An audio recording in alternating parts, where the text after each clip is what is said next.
Guys 7 கழுத வயசாகி ஒருத்தர் வந்து வீட்டுக்குள்ள பால் விளையாடிட்டு இருக்கு. இதுக்கு நான் என்ன சொல்லட்டும்? அதுவும் நைட்டு 11 மணி நேரத்துல. ஏப்பா உனக்கெல்லாம் வேற வேலை இல்லையா? என் மேல இருக்கிற வெறி தானே தீத்துட்டு இருக்கியா? சரி அது எப்படின்னு எக்ஸ்பிளைன் பண்ணுங்க. சொல்லக்கூடியது கம்பெனி சீக்ரெட்டா.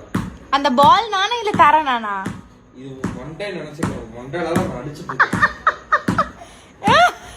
என் மண்டையில தான் அடிச்சிட்டு இருக்கியா? சாவடி.